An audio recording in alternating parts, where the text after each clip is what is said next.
away team facing off against number 2 Crystal Lake Central right here at Paul Adams Field, Deerfield High School.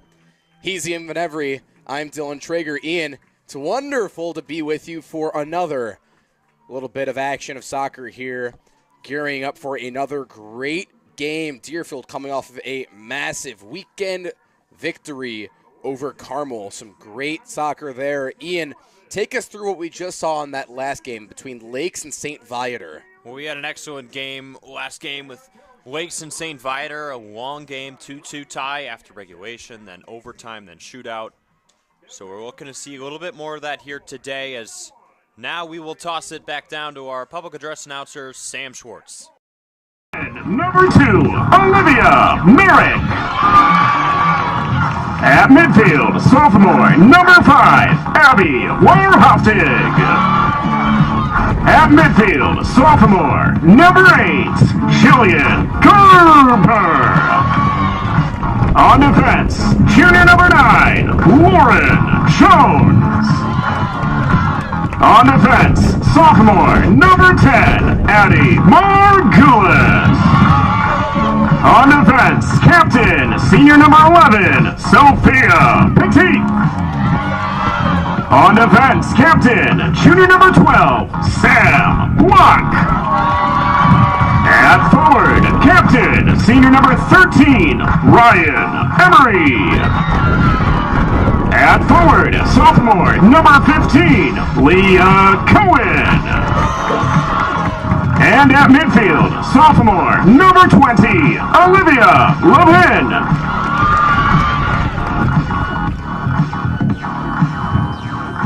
And now let's meet the starting 11 for today's home team, the Crystal Lake Central Tigers.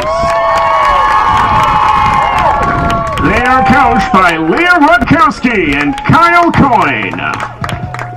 Defending the goal for the Tigers, sophomore number 1, Riley Smith. On defense, senior number 4, Hadley Ferrero. At forward, senior number 5, Lizzie Gray. At forward, junior number 6, Ella Beckler. At midfield, freshman number 9, Avery Watson. At forward, junior number 10, Addison Schaefer. At forward, sophomore number 13, Jordan Gonard.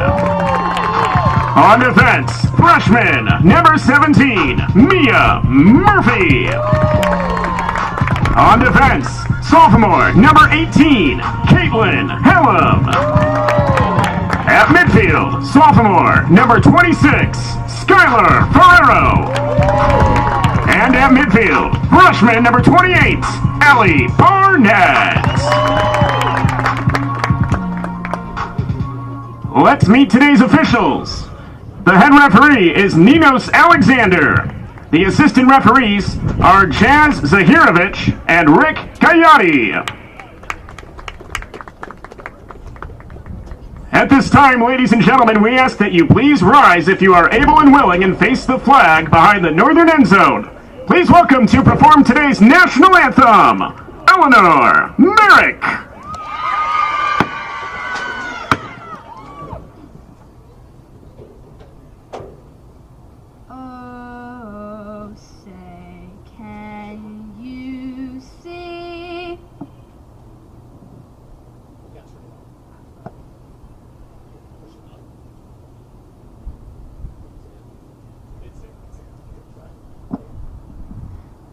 Oh, say, can you see by the dawn's early light what so proudly we hailed at the twilight's last gleaming, whose broad stripes and bright stars through the perilous fight o'er the ramparts we watched were so gallantly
Deerfield Sectional Semifinal is about to be underway. Deerfield, the 3 seed, designated as the away team, facing off against Crystal Lake Central, designated as the 2 seed.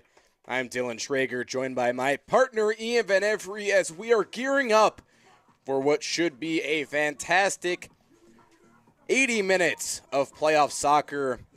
This is Deerfield's time to shine, as they've been continuing to play on their side of the bracket for the Deerfield regional and sectional playoffs. Crystal Lake Central's first time at the Deerfield IHSA playoff site. But we've seen some fantastic play from Deerfield. Ian, if you want to take us through what we saw when Deerfield faced off against Antioch and Carmel last week. Yeah, well, Deerfield has been absolutely tremendous for this playoff stretch right now, and they had a dominating offensive performance against Antioch. It was from the jump, start to finish, they were on top, on their game, and we obviously saw them play against Crystal Lake Central during the regular season. They lost that game. Crystal Lake Central won that 2-0 May 10th, so a couple weeks ago now. And you said 80 minutes of soccer, but the way that this day has gone, there could be more. Can't wait to get underway with you, Dylan Traeger. Not much of an explanation for that last game between Lakes and St. Viator. Lakes came out to that early jump, but once was a 2-1 Lakes lead. Ultimately went to overtime, which was 2 10-minute halves, Ian. Both of those going scoreless. We saw a PK. Ultimately, St. Viator was victorious, but as you said, the lights were on early. They were gearing up for a long game, and you never know how long these games can get, especially if you go past regulation. But without further ado, here we go with 80 minutes of timed regulation between Deerfield Warriors and the Crystal Lake Central.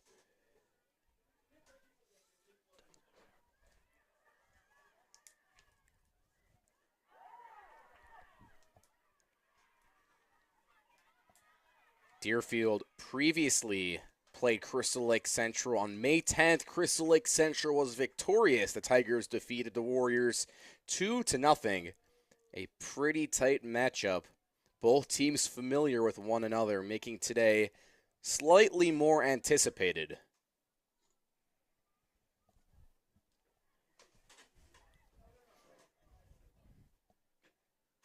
Deerfield, we talked about in the first game against Antioch, struggled in conference play this year. We're actually in last place, went 0-3-2 in conference, but still managed to capture the 3 seed with a 14-9-2 record. As for Crystal Lake Central, it's been dominating fashion for them all year long. They went 8-1 in conference play, got second place in Fox Valley Soccer Conference, which is not an easy conference to play in. 16-4-1 is the overall record for Crystal Lake Central. They captured the 2 seed here, so they are technically the home team at Adams Field, even though it is technically the Deerfield home field with the Deerfield logo on the turf.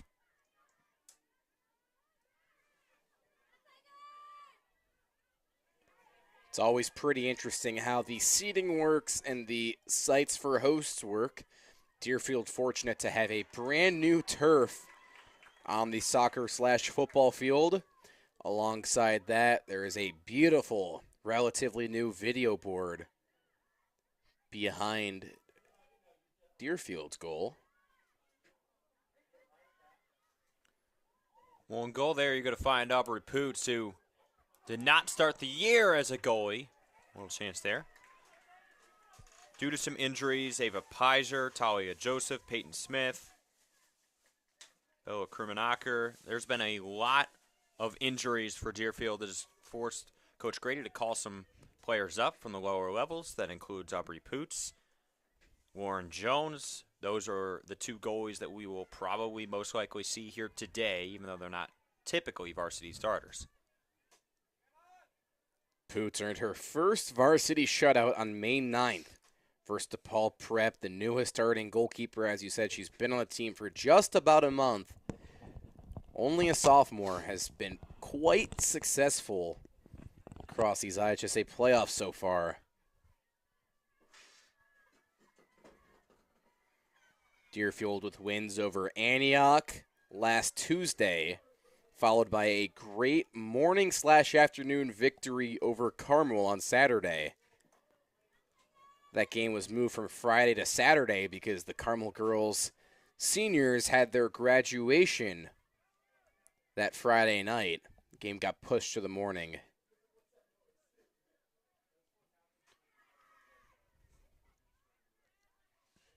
A beautiful day for soccer here in Deerfield. 62 degrees at 7:30 p.m. As here's the Tigers on offense with a potential chance. As Aubrey Putz jumps up and stops that one from going in and going out of bounds. That's Crystal Lake Central's second shot attempt in the first 4 minutes of action. In goal for Crystal Lake Central, you're going to find Riley Smith, sophomore. Tremendous season for Smith so far this year.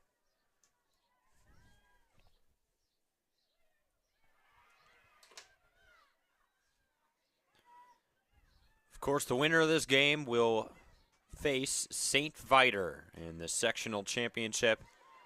It is on Friday at 4:30 p.m. It's been a long sectional with numerous matchups. Can't wait to see who ends up coming out on top. Of course, the play-in game, we saw Crystal Lake South, Chicago Northtown, then Lakes beat Crystal Lake South.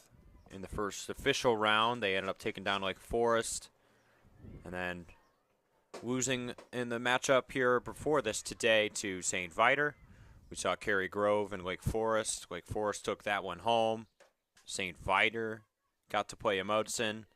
Vernon Hills, and now in the sectional championship, we saw Wakanda lose to Vernon Hills. We saw Crystal Lake Central beat Northside and Grays Lake North. Grays Lake Central lost to Grays Lake North, and then the Deerfield win over Antioch. The Carmel win over Prairie Ridge. Deerfield defeating Carmel as well. So a lot of matchups, a lot of action. And as you said, the winner of this game will play right here this Friday, a 4:30 p.m. kickoff. Winner of this game will face off against St. Viator, who just defeated Lakes less than 40 minutes ago. Heck of a game we saw earlier from St. Viator and Lakes. St. Viator able to snap that 13-game winning streak for Lakes. Grace Coughlin, the goalie for Lakes, allowed a couple long goals in the second half. St. Viator was able to keep it tied and then won in the shootout. But I think the story of the game is the goalie for St. Viator. Lakes, a top 35 team in the state, top 180 in the nation, according to Max Preps. An impressive underdog victory from St. Viator. As you said, that 13-game win streak for Lakes. They started the season 2-2, and they finished it on a 13-game win streak. 14-2 record to finish the year, 7-0, first in conference. Went into the playoffs on top, and they weren't able to get it done. That's the biggest thing we've learned in this last week is what you have under your belt going into playoffs doesn't mean as much. As you said, it doesn't mean a thing without the ring, Ian.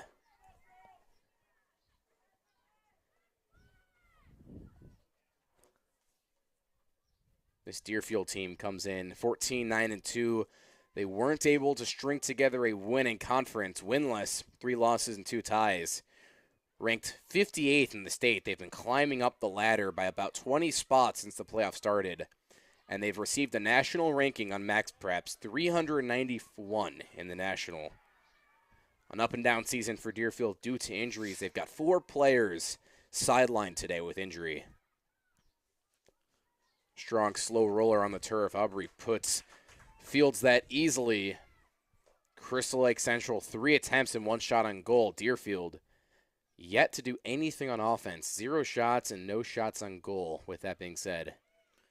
Well, both of these teams have 3 seniors in total. Deerfield only has Ryan Emery. Saw Lily Hart. And Sophia Petit making it a quick senior day at Adams Field for that one. But Crystal Lake Central only has Senna Smejic, Wizzy Gray, and Hadley Ferrero. So it's going to be a similar team next year for both squads.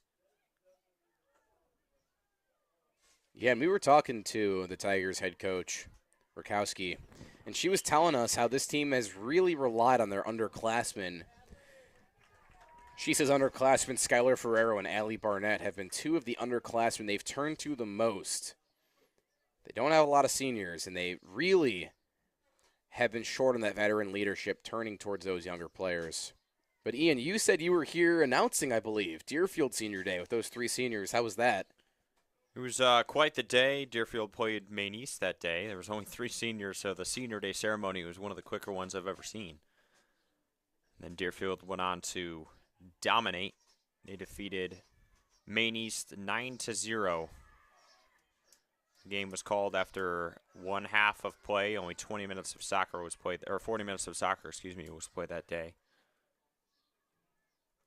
So a good day for the seniors. One they'll remember for a long time. And hoping this isn't their last game as a Deerfield Warrior. So with Deerfield only having those 3 seniors, did you prep more to announce them? Or did you talk a little bit less about them and get it through quickly? You know, it was interesting because they actually had to dictate the senior day down at the track. The players actually announced it, but I remember during the starting lineup, so it was a little bit easier to say the senior and then go right into it, because with that little seniors, it was almost like an exclusive club, if you will. It wasn't dominated. It wasn't like a team where you're saying goodbye to half the team. They're looking at a brand new team for the next year. So, and definitely you get that energy from Coach Grady and the rest of the squad that they still have some start players coming up. Obviously, you got Leah Cohen as a junior, who's been absolutely tremendous, climbing up the record books and goals and assists.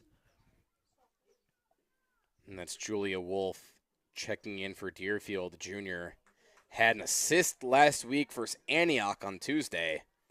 She assisted one of Deerfield's 7 goals scored as Deerfield cruised past the Secoites 7-1.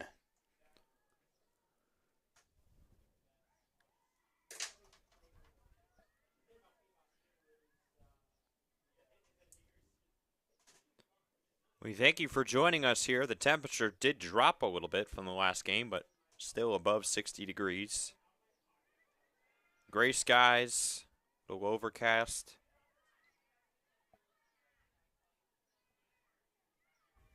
Basically, we got Eli Klopfer, broadcast manager over there, engineer. We got Sam Schwartz on the PA. Robert Crable, the ball boy. Tyler Winneck is spotting at the other end. You get the A-team from the Deerfield Game Day workers for the playoffs. So we're grateful to string together the whole group today as Leah Cohen belts that ball to the fence out of bounds. 12 minutes into the first half of the contest, Deerfield's offense still silent, not a single attempt yet. While Crystal Lake Central, 3 attempts and 1 shot on goal.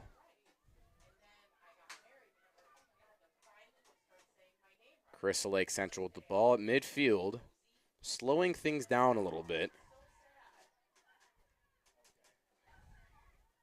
I'm watching as Crystal Lake Central's entire bench is running around the track right now, trying to stay warm. It is above 60, but it's a little windy out there. It feels pretty cold. Well, the first few matchups we saw in this postseason, we saw a lot of rain. It was wet, so it definitely was affecting the flight of the ball. Control the players had. It was much more tough to handle.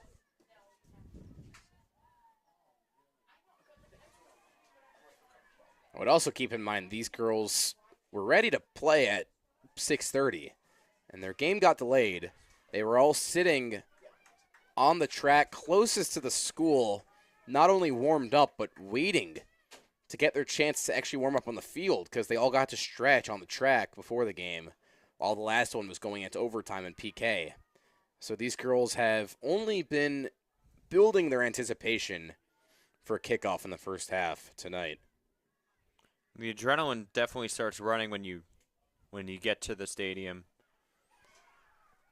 Then you're saying to yourself, okay, there's a playoff matchup, I'm ready to go, and then you got to sit there for another hour and you got to wait. It's almost like you get a little more anxious, you get more nervous. Sometimes nerves are a good thing in a game like today.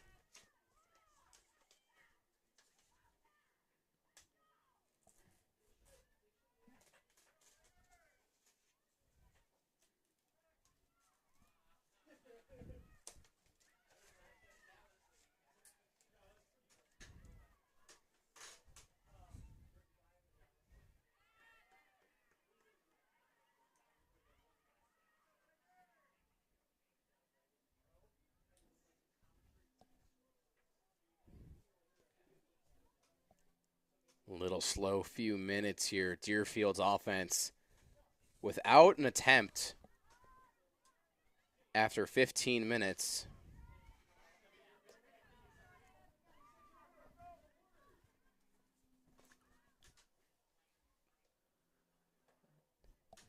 Aubrey Poots with 1 save and goal, while Crystal Lake Central 3 attempts, 1 shot on goal. Crystal Lake Central defeated Deerfield 2-0 just a couple weeks ago. There's a tough header from Olivia Levin. Had a corner kick goal versus Carmel. Levin, an ESPN-worthy clip on the broadcast, unassisted on the corner kick goal, had me and Dylan Zuber going nuts on the call. Super impressive kick there from Levin.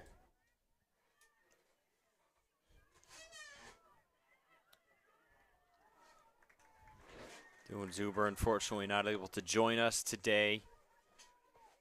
Maybe we can say fortunately, because then I get to be with you in the press box. Yeah, unless we got to do the three-way broadcast for the Dylan Ian show. That would have been quite the time up here. But it is good to be with you. The great Dylan Traeger. I don't think we've ever done a 3-person broadcast. I know we've done 2 people broadcasts and then bringing a player on for an interview, but we've never done a 3-broadcaster. You know, I think that's definitely something we might try. If you're watching the stream right now, let us know. Would you like to see a 3-person broadcast, and who would you like it to be with? Rachel Benny, the freshman, checking in for the Warriors. She's one of the first players usually to check in for Deerfield off the bench, only a freshman, but she's 3rd on the team in shots, 28 in the year, and 3rd in the team in goals with 6. So Coach Grady hoping she can provide some sort of bench spark to Deerfield's silent offense.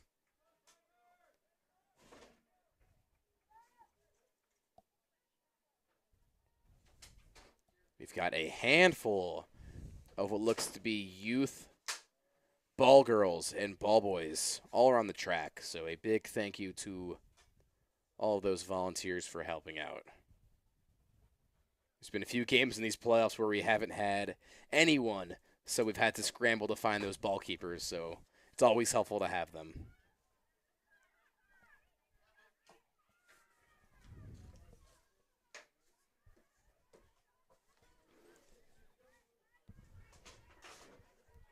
Well, we got 22:30 remaining in the first half.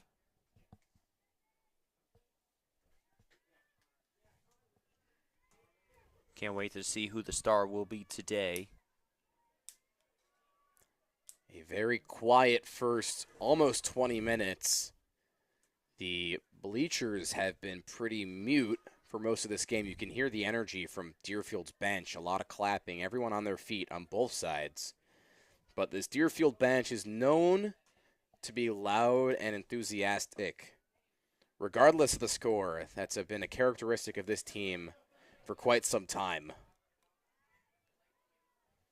As here's Crystal Lake Central on the breakaway. Ella Belcher, who leads the team in assists, as that ball rolls out of bounds. Lizzie Gray pelting it out.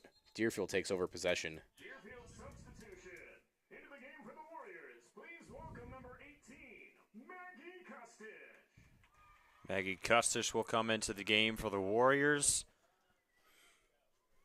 Pretty good season so far for Maggie.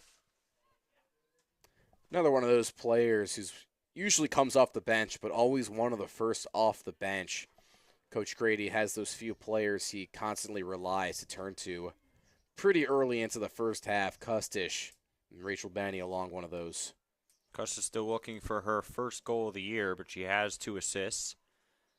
Coming off the bench, and like you said, and has played in almost every game so far this year. Central, number 7, Janice Hernandez. And for the Warriors, number 21, Sammy Bloom. Fernandez in for Crystal Lake Central, and then Sammy Bloom just came in for the Warriors, so we're starting to see some subs here early, something that we did not see in the last game between Vider and Lakes.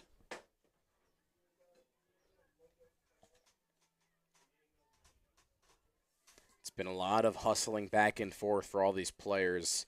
You can clearly tell coaches of both sides looking to give players a quick breather, as we're still scoreless after 20 minutes. Halfway through the first half at Paul Adams Field. Deerfield, the 3 seed, the away team on this neutral site game, going up against Crystal Lake Central, the 2 seed. And once again, Deerfield is slated as the away team despite playing on their home turf. This entire IHSA tournament does not depend on where the site is. It's all about the higher seed. The higher seed determines the home and away. Deerfield very fortunate for several years now to get to host the regional and even some of the semifinal games. Here's a chance for Aubrey Putz to stop the ball, and she does. A quick roller towards Putz. And she does the job preventing Crystal Lake Central from any further damage. Well, that's one thing that we see a lot from Aubrey Poots. She has got great speed. A lot of times she likes to chase that ball down, not as much as we saw last game with Judah Saji, but she does a tremendous job tracking down the soccer ball, going out and get it, eliminating rebounds.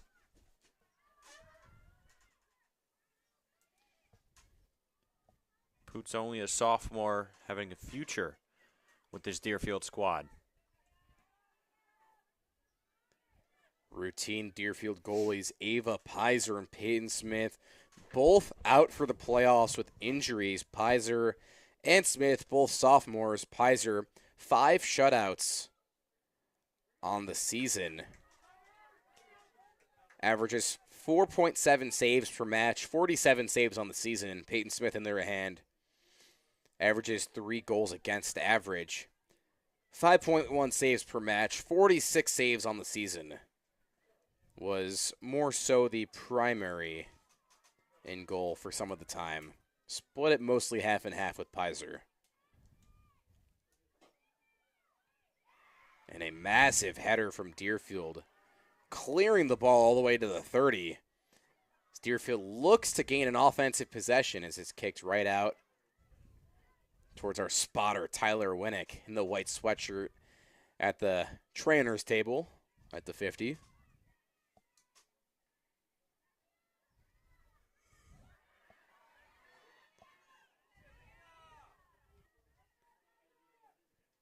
The winner of this game will face St. Viator right here this Friday afternoon, a 4:30 p.m. slated kickoff.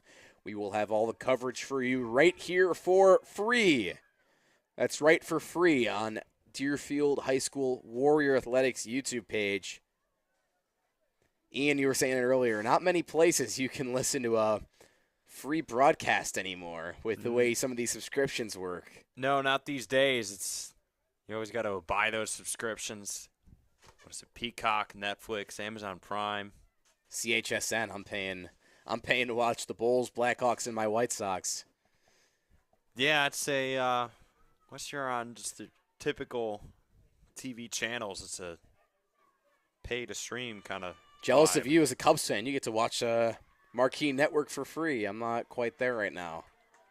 Yeah, it's a good thing that we got Marquee on the TV channels. They could have very well made that a payment broadcast, but That's actually made me watch more Cubs games this year, since the Sox aren't always on cable. So I catch myself watching a lot of the Cubs games now. well, the Cubs are doing a little bit better than the Sox this year. And More than a little bit. 16.5 on the clock as Crystal Lake Central enters the end zone and a massive header out. Deerfield looking to defend. And a massive kick down the field to the 40. Deerfield's defense putting up numbers against the Tigers. I got to tell you, this defense from Deerfield has been on point so far here today, and that was excellent trap defense in the other end, something that we were seeing a lot from Lake's last game. And a good clear.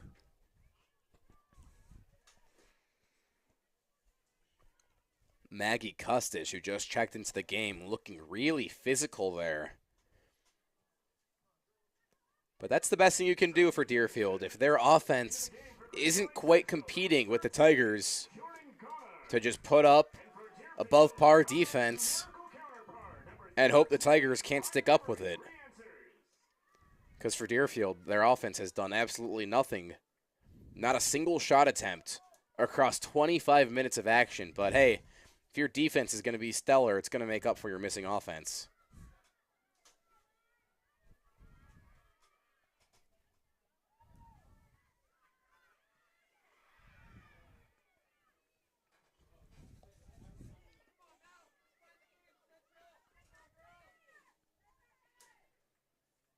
So far, we haven't seen the ball travel outside of either 30-yard line for too long, especially on the Warrior offensive end. And now we're going to see maybe the first scoring chance.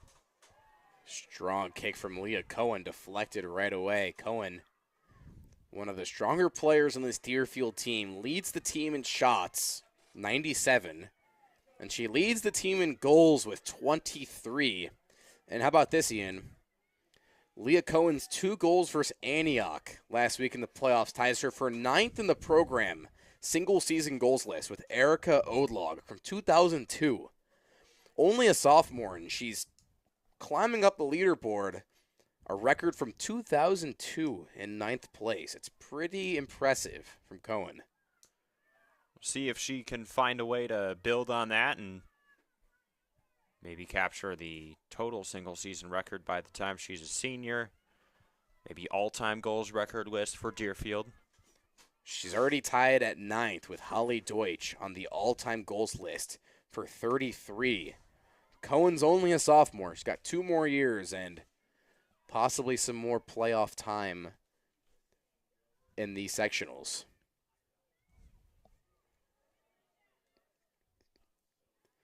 Quarter of the half to go. Still shut out. Deerfield, the 3rd seed, was 0. Crystal Lake Central, the 2 seed, 0. The IHSA Class 2A Deerfield sectional semifinal on the Deerfield High School Warrior Athletics YouTube page. He's Ian Van Every. I'm Dylan Trigger. Thank you all for spending your Tuesday nights with us.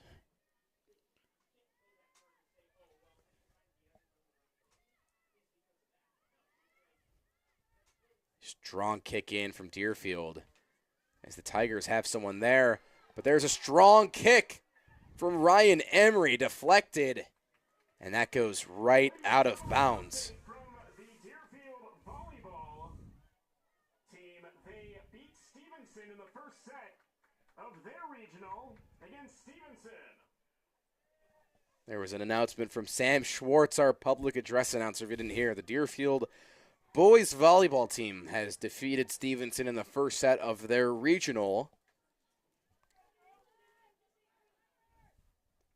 The quickest update on Deerfield varsity athletics. As here comes Leah Cohen hustling to save the ball if she can. You see her speed as she recovers it Deerfield getting another chance. Jillian Gerber kicks it in. And it comes right out to the midfield. Lauren Jones with the ball. Switches around from midfield and goalie Jones, the two-way player. Here's Jones at the 30. Jones to Rachel Benny. Benny kicks it in to Ryan Emery, and that's taken away by the Tigers. Tigers looking to move forward with the ball. A long kick down. Sophia Petit stops it. Gets it to go nearly 30 yards.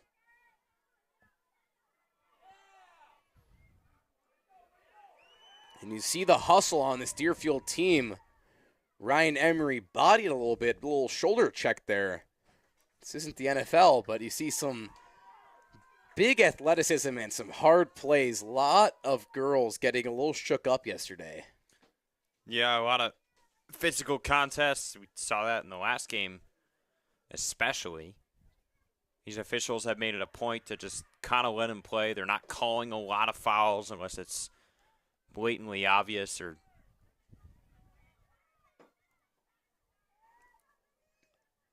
it's a lot more physical in this sectional.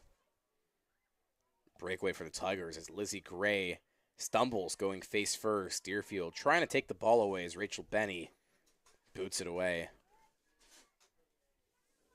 Little over 10 minutes on the clock in the first half. A very quiet half. Crystal Lake Central, 3 shot attempts, 1 shot on goal. Deerfield, 2 attempts and 1 save in the net. Aubrey Putz credited for the save. Putz wears number 1 in goal as she comes in to swoop up that grounder. One of the key players to watch, according to head coach Rich Grady, has spent just a month on varsity as she gives that ball a ride to the 40. Still a... See, there's another play right there that we're talking about physical play. When it's win or go home, you're going to expect to see that type of play. Yeah, if you're in the sectional, you got to be prepared to take the fall and on a physical contact. Playoff soccer, a different animal. This is a Deerfield team that, despite their conference record, they've had some success this year. They won their bracket in the Body Armor Tournament. 14 wins to their name this year, just 9 losses, 3 ties. As a ball is deflected on Ryan Emery's shot attempt. Rachel Benny hustling back, trying to get it. And Deerfield, Jillian Gerber puts a foot on it, flag blown. Deerfield taking their possession back. Under 10 minutes. I saw a lot of physical contact in that play right there from Benny, but what I really like to see in that offensive possession from Deerfield is the limited window for a shot. Ryan Emery just said, you know what, screw it. I'm just going to kind of turn around, and I'm going to fire it. Put pressure on Crystal Lake, make them fall back on their heels, and we can possibly get a rebound. I think we're in for a really good matchup. Could be low scoring. Emery with 14 goals to her name this season. Was on the board versus Antioch. Put up one of Deerfield's 7 goals in the 7-1 win. If she gets a few shots up, there's a good chance one of them will go in. Second in team in shots with 76. And she's tied for 7th in all-time Deerfield goals, 42. Tied with Emily Kello, who graduated in 2015. Emery's a player who's been on this varsity club for quite some time.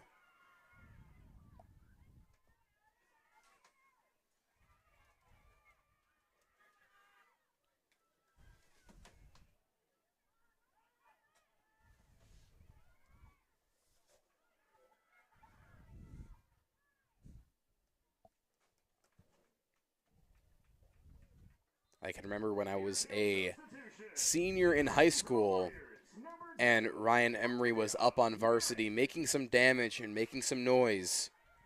when Deerfield had a playoff run, and I'm now going to be a senior in college, and here she still is, competing at the highest level of high school athletics. It's incredible to see, and the longevity of these players. And just give some credit to Coach Grady, Coach Crane, the rest of their staff. This Deerfield girls program is legit. And some of these girls come up as freshmen or sophomores, underclassmen, and they make some noise and put their name in the history boards. As there's a shot attempt, and it's going wide right. Crystal Lake Central, a serious chance to get on the board. Unsuccessful, nearing the 5-minute mark. Well, I believe that shot in there was deflected by Deerfield. I think that was about to go in. Whether it was directly deflected or the foot of Crystal Lake Central was kind of influenced. I believe that was Sam Block that got in there and got the foot in the way. So solid defense once again for Deerfield. Good play.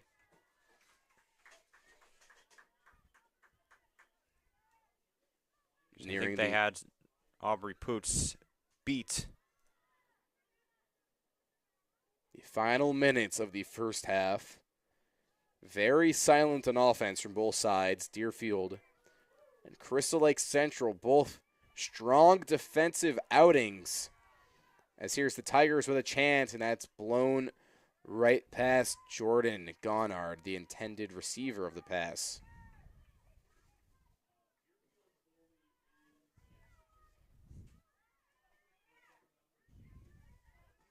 Aubrey Poots boots that one about 35 yards to the 40. Got 5 minutes on the clock. Still nothing to nothing. Deerfield the 3 seed, the away team. Crystal Lake Central the 2 seed. Deerfield opts to kick it out of bounds. Lauren Jones looking to keep it away from Ella Belcher.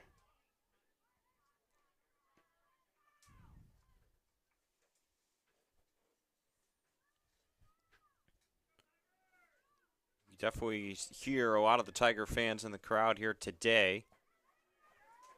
A lot of energy as of late. These couple throw-ins are actually key. Deerfield needs to figure out how to keep this ball from getting to the center of the field, and if they can, clear it. As they do right there. That's excellent defense by the Warriors. Crystal Lake Central was able to actually get it to midfield, but not long after a clear from Deerfield. Crystal Lake Central, about an hour drive from Deerfield. Yeah, and Deerfield obviously coming right in their hometown, so that was an excellent save by Aubrey Poots. She came flying in. Scary play, too. So her head got right in the mix of a couple cleats right there. But she'll take the bruise and the save. It's Crystal Lake Central's 4th attempt of the game. Half of those have been shots on goal. So they've been fortunate that although they've been held without a lot of attempts, those ones that they have had have been good looks so far. 3 1/4 on the clock. 0-0. Deerfield High School. Paul Adams Field. As this afternoon turns into an evening. The sun setting. The lights are bright on the field. Deerfield still looking for that first shot on goal. They've had 3 attempts so far, but have not been able to put it right on the net. So, and a strong defensive stop from Deerfield. Addie Margulis, one of the strongest defensive players on this team, an all-conference defender, gets that ball out of the way. Crystal Lake Central running out of time to make any noise on offense.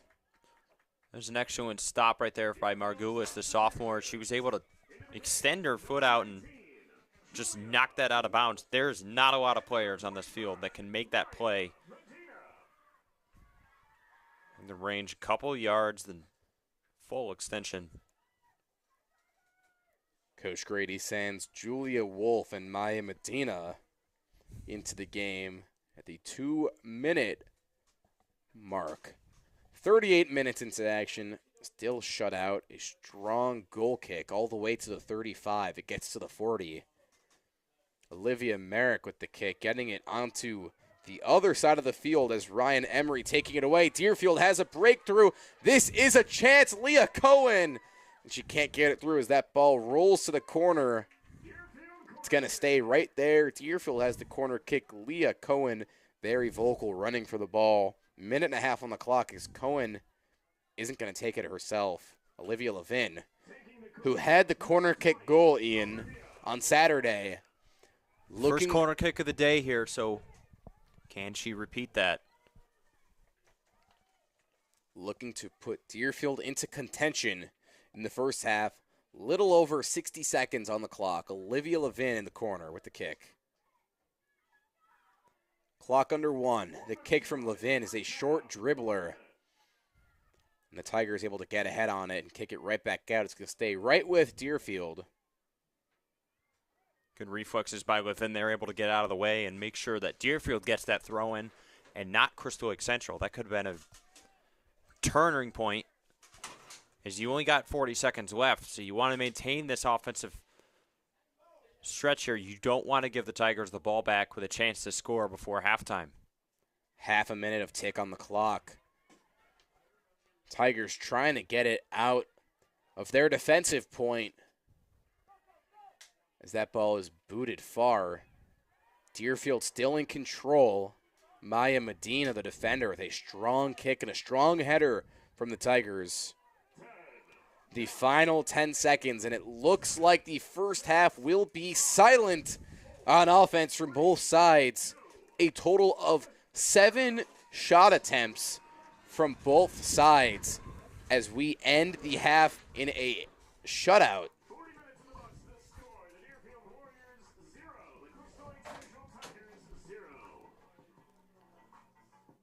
Halftime, 0-0, Deerfield and Crystal Lake Central. Ian, that's not the half anyone expected. Offensive silence from both sides.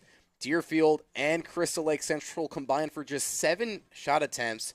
What do you think these teams need to do to change their offense? Well, I mean, first of all, there's been tremendous defense by both sides, but mainly Deerfield. I'm seeing a lot of girls just attacking the ball, trying to clear it, avoiding that centering pass. So I think both teams need to start putting a lot more players towards the ball on offense. Stop spacing it out, looking for the centering pass, because both teams have done a tremendous job preventing that. So if they're able to keep that ball on one side of the field, I think they can have a much better job and a much better chance into scoring. We got 2 brick walls in net. Shutout soccer under the lights Tuesday night at Deerfield High School. Deerfield and Crystal Lake Central. We got 40 more minutes of regulation on the clock. Keezy and Van Every. I'm Dylan Traeger. Stick around with us on Deerfield High School Warrior Athletics YouTube.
The second half of IHSA playoff soccer from Paul Adams Field at Deerfield High School.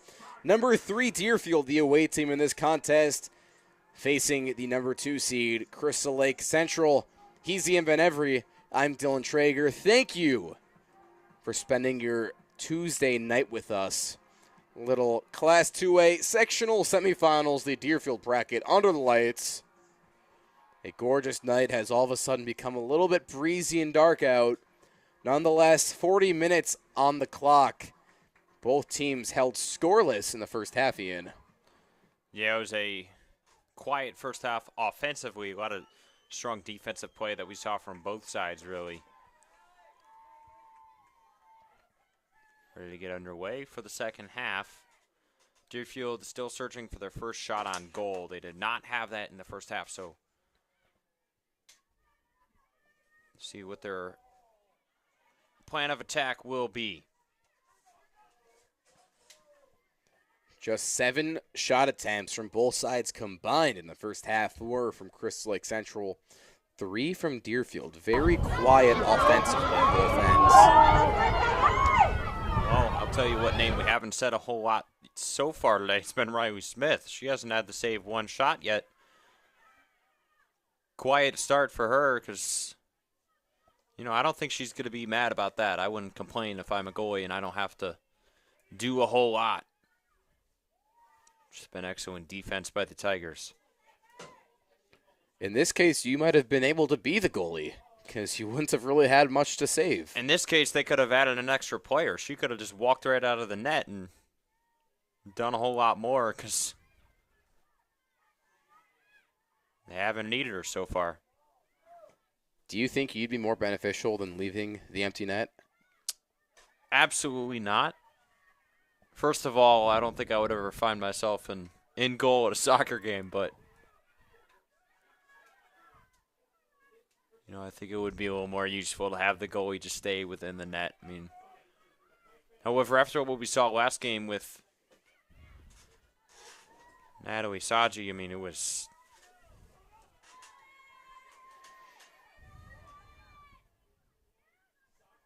Crystal Lake Central taking their first offensive possession of the game, and it goes right back over to Deerfield as Eddie Margulis, all-conference defender, boots that one into the baseball bullpen on the third base side. That's going to be tough to get for those little young ball girls. Robert Crable taking a break from this one. He was working last game. Well, he chose to come in a t-shirt and shorts, not realizing that once the sun goes down, it gets pretty cold out. It says, feels like 55, and it's dark out and windy, so probably a little cooler than that with how it feels. Wind chill definitely a factor. Of course, the Windy City, they call it that for a reason. I learned at a pretty early age of working these games that as soon as the sun goes down, doesn't matter how warm it was when the sun was up, you better have some layers on. It gets windy.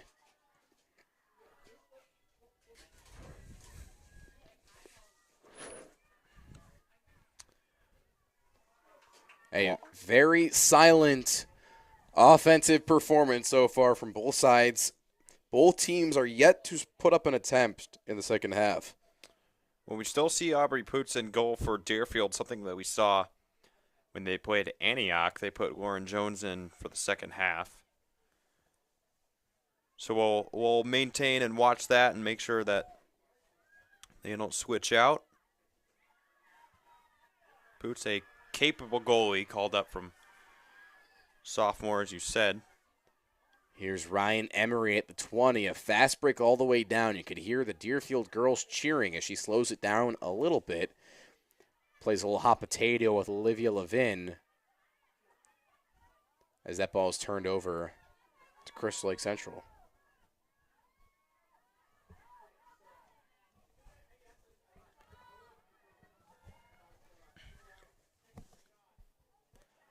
Deerfield's kind of was scrambling back there to play some defense. Definitely seen a little, not less hustle, but maybe a little more fatigue from Deerfield right now. They're struggling to keep up a little bit more, running back and forth down the field. That was a legitimate chance for Crystal Lake Central. And she straightened that out a little bit, had maybe a little more time to set her feet. Well, speaking on fatigue, you know Deerfield's got 4 players injured as here's a breakaway from Crystal Lake South. And that's going to be stopped and saved. Aubrey puts the ball in front of her for the save. Well, that was tremendous by Aubrey Putz, but, you know, I'm going to give some extra credit there to Sam Block. Excuse me, that is Sophia Petit. Sophia Petit kind of, she made that a tough shot, and Aubrey Putz kind of saw a window to say, oh my gosh, I can get this ball before a shot is made. That was tremendous by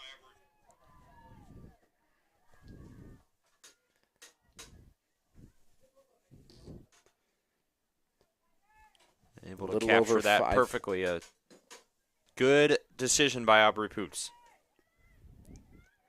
A little over 5 minutes of action underway.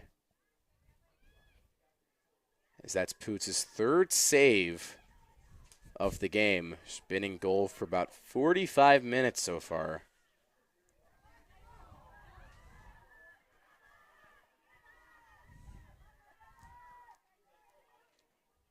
Deerfield trying to take it away from the Tigers. Ball at the 25-yard line.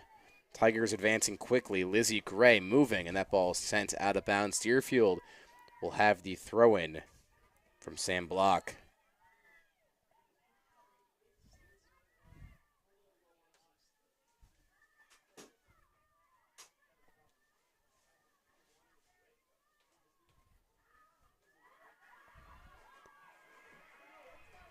Addie Margulis, the all-conference defender, sends that one all the way to the baseball field in the grass. Slow roller. As Crystal Lake Central will have a pass in. The overhead throw. It's a little bit congested down there in the corner. Ladies and gentlemen, an update from the Deerfield-Stevenson Regional. Stevenson has won the 2nd set. They go to a decisive 3rd set between 5-seeded Stevenson and 12-seeded Deerfield. There's our public address announcer, Sam Schwartz, updating the fans here at Paul Adams Field on Deerfield Athletics around the state. Deerfield is currently having their volleyball team, boys varsity, face against Stevenson. They're tied 1-1 heading into the 3rd set in their regional playoff. The 47-minute mark, as it is pretty much now dark out.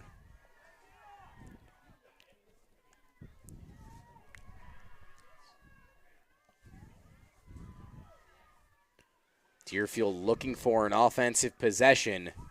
It's Ryan Emery with the ball. Turns it over, giving it right back to the Tigers. There wasn't many options there for Deerfield. Ryan Emery was literally the only passing option, all by our lonesome, as that soccer ball sails right into the crowd. Nice catch in the stands. You know, I've caught foul balls working baseball games. Have you ever caught a ball working the soccer game up in the press box? No, and I'm not really sure that's once in a lifetime opportunity. Although we don't even have the windows open right now, so if it comes up, it might just bounce right off. That wind was starting to be killer towards the end of the previous game. Had to close those windows down for the most part. Keep it cracked open for some of that fan sound and player sound. Crystal Lake Central getting the breakaway, and that ball sails through the goalpost and over the protection nets into the woods behind the track. I feel bad for the ball girls down there. They have to run a mile to get that one. That ball might be gone forever. It's all the way down Waukegan Road. That one is still going, I think. That was just a straight-up boot. Pretty sure she made a field goal on that one. I don't know if you get 3 points for that like you do in football, but that was Ella Belcher. Solid attempt. Junior forward, leads the team in assists. She also leads the game in field goals tonight with 1.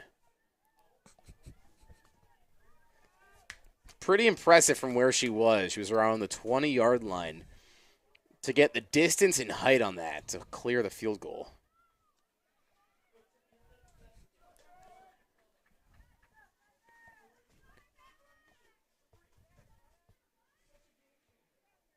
Almost looks like a little rodeo when all of those ball girls and ball boys start running towards the soccer ball on the track. It's like a small stampede until they kind of call each other off to see who's going to get it. We must have about half a dozen ball girls and ball boys on the track today. Working hard out there for Coach Grady.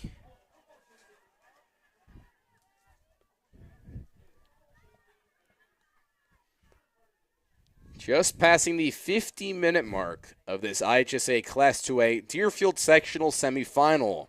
The winner between Deerfield and Crystal Lake Central will play right here at Deerfield High School this Friday. 4:30 p.m. kickoff for St. Viator from Arlington Heights. Addison Schaefer, the leading goal scorer for the Tigers, taking the charge on that one.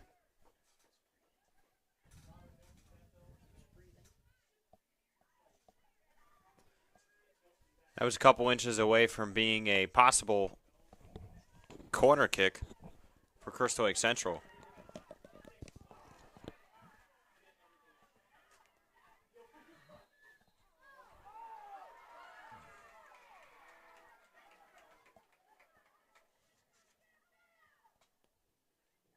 Fans not happy with the call there. There was a could have called a foul on Crystal Lake Central, and it will be a turnover in Deerfield ball, so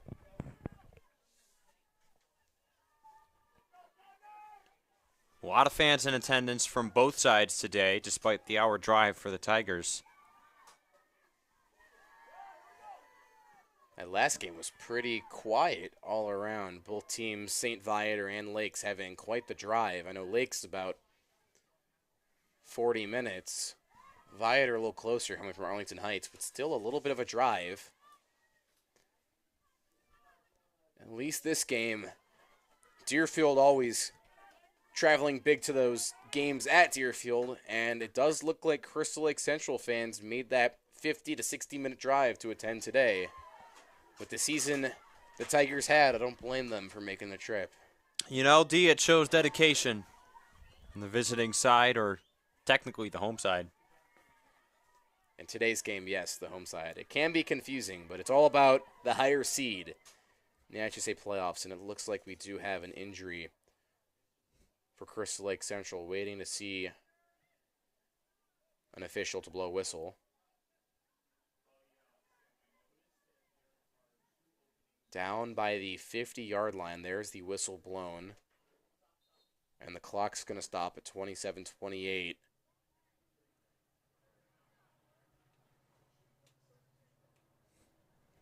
Ian still seeing a shutout, zeros on both sides. Deerfield hasn't had a shot attempt yet in this half. No, they're Crystal still Lake looking, Central with 8 shot attempts. still looking for their first, not just shot attempt of the half, but shot and goal of the game. And I'm pretty sure that is Mia Murphy receiving attention from Carl Wimbrad, the trainer.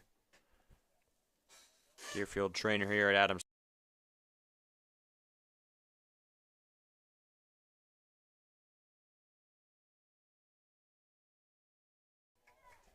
Player receiving attention for Crystal Lake Central, number 17, Mia Murphy. That's Mia Murphy stepping off the field with an injury.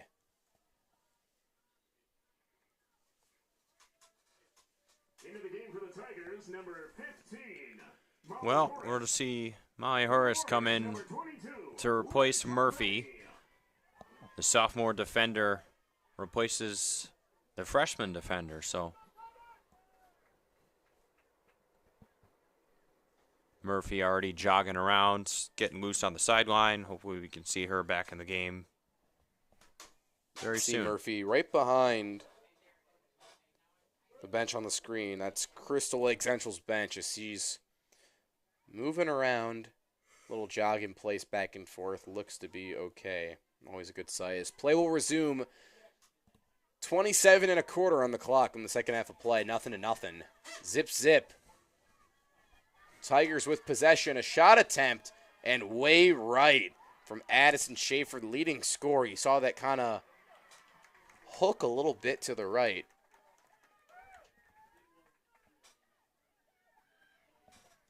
Interesting shot attempt, possession, whatever you want to call it.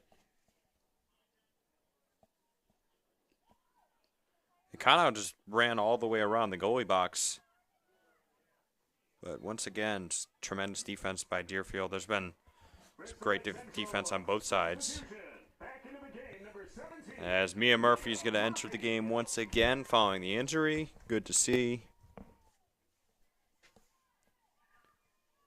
Strong header from Margulis that goes out of bounds. For a second there, I saw 3 ball girls running after that ball until someone got called off. That rodeo continues.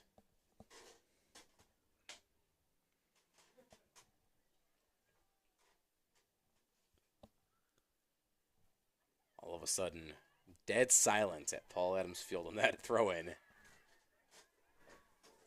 Yeah, it's been a little quiet as of late for both sides. Some updates around the state. We saw 1-seed Springfield take on 3-seed Seymour. Springfield won that 4-0. So here's the breakaway for the Tigers. That ball sails out of bounds. Deerfield going to keep possession on the ball. It's going to be Sam Block on the throw-in. A strong header by the Tigers. Right back to Block as she kicks it in towards the goal. Rachel Benny with a shot attempt. That should be a shot on goal. Saved on the slow roller on the turf. Yeah, that's going to be the first shot on goal for the Warriors and the first save of the day for Riley Smith. Who knew that Riley Smith would only have to get her first save with 25 minutes remaining in the second half? And I wouldn't even discredit Deerfield's offense. I just think this has been such a competitive defensive matchup on both ends. Yeah, and Crystal Lake Central has just had that smidge more of offense. They might be the better offensive team, but Deerfield's defense has been incredible. Yeah, both defenses have been tremendous here today. They haven't really allowed either team to get to midfield right in front of the net. We have not seen that a lot today. We only saw that once, and that's when Aubrey Proots made that split-second decision to go out and grab the ball before a shot could be made. And the only reason that she was able to make that play was because the Deerfield defense was kind of distracting the shooter a little bit. A little bit of a collision there sends Addie Margulis and one Crystal Lake player down to the ground at the 5. Both players are up and running. It's a physical game, especially in the playoffs here.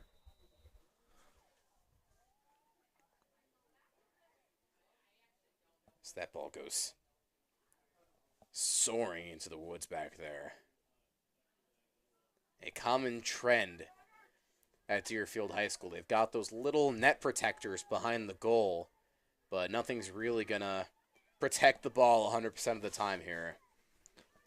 And those woods are the biggest threat to soccer players and lacrosse players. Those balls love to go soaring into those woods.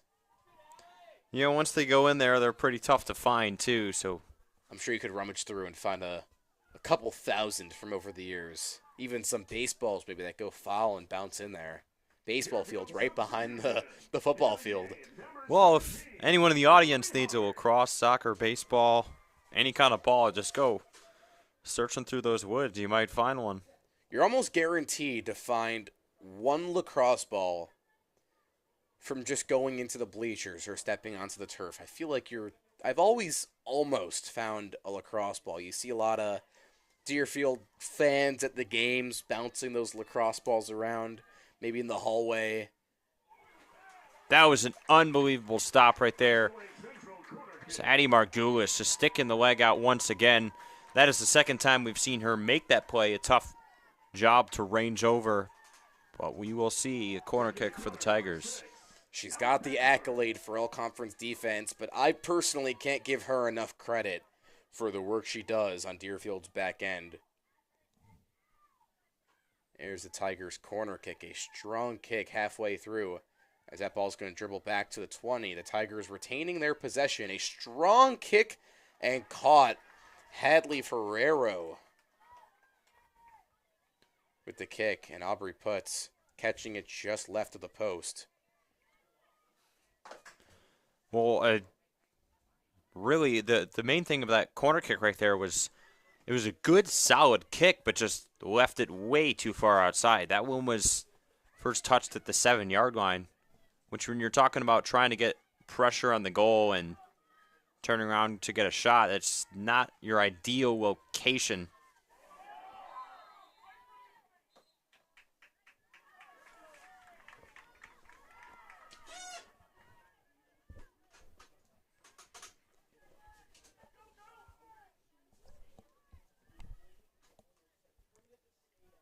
Nearing the halfway mark of the second half, almost 60 minutes in, as here's another Tigers breakthrough and sliding to the ground for the defensive stop, a shot and an amazing save.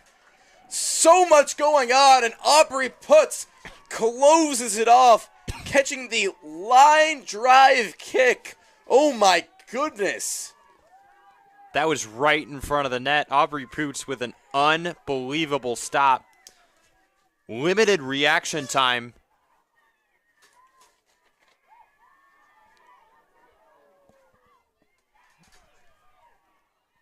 A slight deflection there from Jordan Gonard as Putz shows those cat-like reflexes in net, catching that line drive as we are now halfway approaching through the second half. Crystal Lake Central with 7 more attempts and 3 more shots on goal than Deerfield, but this game still remains scoreless.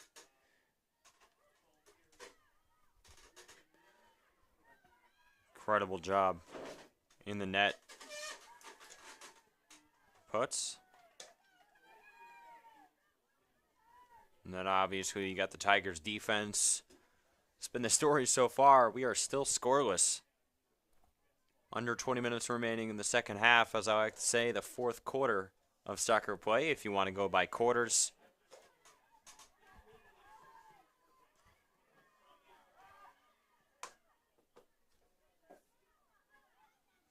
We're going to start referring to that as the Ian Van Every unconventional quarter method in soccer. You know, judging based off the fact that soccer's been played in 2 halves for basically since its invention, I don't think I'll be changing the game anytime soon. You never know. I'd bet my money that maybe you do change the game. I'll give you the benefit of the doubt. Appreciate that, Dylan. Here's Leah Cohen with the ball at the 10. Being guarded heavily. She gets past. Kicks it right past the goalie and out of bounds. Deerfield will get the corner kick. Cohen, who waived her option on the last one, more than likely won't take it. Pretty sure that's going to be Olivia Levin again. I think that's the main choice for Deerfield right now, especially judging based off that corner that we saw against Carmel. And it's a similar situation on Saturday where Deerfield was struggling to really put together good offensive possessions. And that one corner kick goal from Olivia Levin sparked the whole game for Deerfield. Levin looking to be of an assistance to Deerfield's offense. A strong corner kick over the goal. A couple girls go for the header. Deerfield not able to make anything out of it. That was a really good corner kick. Came in steaming hot.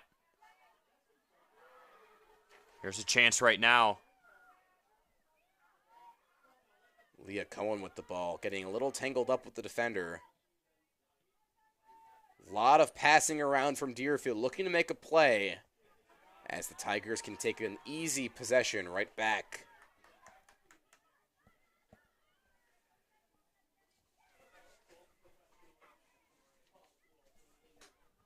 Dylan, after that possession, I'm a little surprised that we were actually still scoreless. There was a lot of pressure there from Deerfield.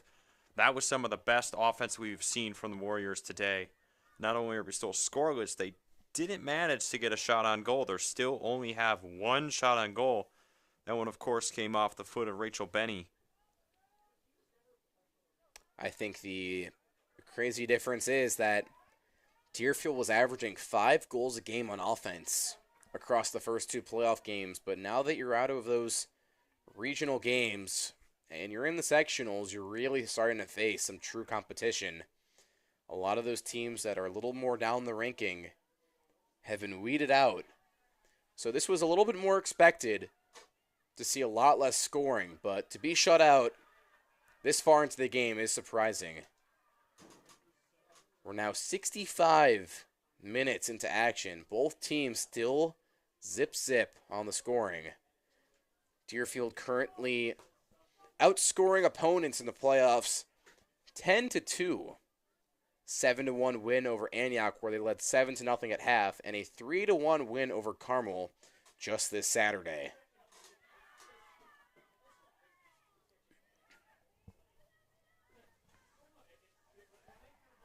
Deerfield trying to get something going. That is Leah Cohen running it out there with Addison Schaefer. Both players just sprinting down the line. You could really see the speed on display.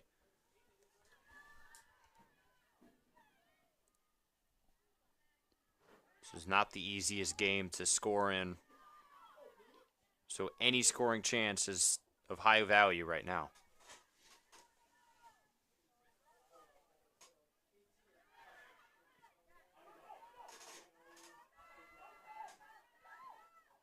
A complete different scenario from the game that just finished, where St. Viator was able to come back, tie it, and then send it OT. Where that game was pretty close in scoring to the point where both teams just failed to score. Game went to PK shootout. Here's a chance now finally for the Tigers. Excellent defense. Olivia Levin making an Addie Margulis type play, able to stick the foot out and deny the scoring chance. That was huge for Deerfield as they were caught back on their heels. Danger zone for the Warriors.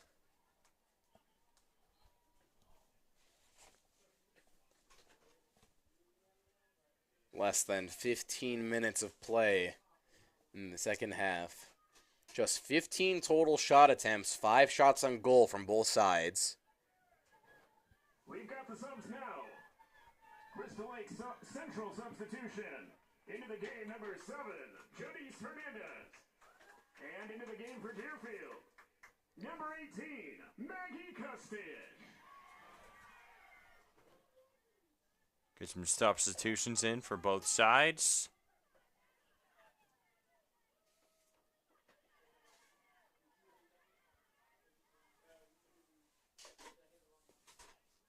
Deerfield really needs to try and put the pressure on the Tigers right now and just plow straight through. It's not something that we've seen from them a whole lot. They need to get at least 3 players on the offensive side, have a couple different passing options.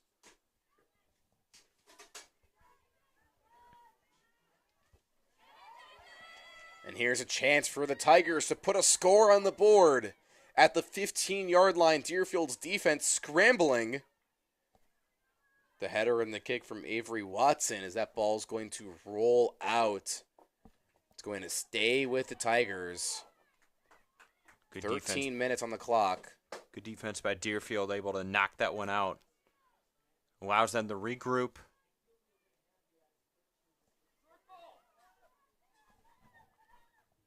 A lot of ball movement from Crystal Lake. Looking to find an open girl for a shot attempt. Not looking to waste an opportunity. You know, Dylan, I'd love to get a timer on the amount of time that there is between each player holding the ball for the Tigers. It doesn't really stay in their possession all that long. The ball is constantly moving. It makes it a lot more difficult for these Warrior defenders to track that ball down and clear it. There's a nice stop in the net from Aubrey Putz. But Ian, I totally agree with you. I think one of the biggest things in soccer is footwork and being quick on your feet and not getting tired, having that stamina to last you for the full 80 minutes. Because a lot of these girls, at least the better ones, will stay out there for 80 minutes. And that's obviously something that Crystal Lake Central has a strength of. It takes a lot to stay out there the entire time. The only rest you really get is when the ball is on opposite end. If you're a forward, maybe in the defensive side, you don't see as much action or you're not running as much, and vice versa for the forwards and defenders. But it's not easy to be out there and continuously run for 80 minutes straight. It's a running clock. There's no whistles almost.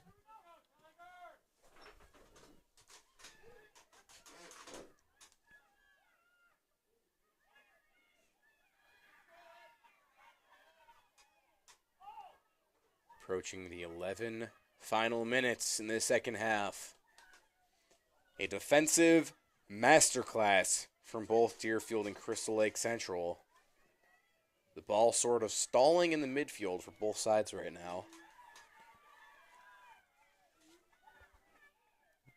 So far, I think one of the star players of this game has been Aubrey Poots, able to stop the majority of shots from Crystal Lake Central. Or any chances, that is. She's limiting rebounds, making quick decisions. Not an easy task when you're talking about a sophomore goalie that did not start the year on varsity and is getting an opportunity here due to some injuries from Deerfield. Both teams making one substitution, looking for a little bit of an offensive spark. As here's a chance, and it goes wide left. Both teams needing that offensive spark.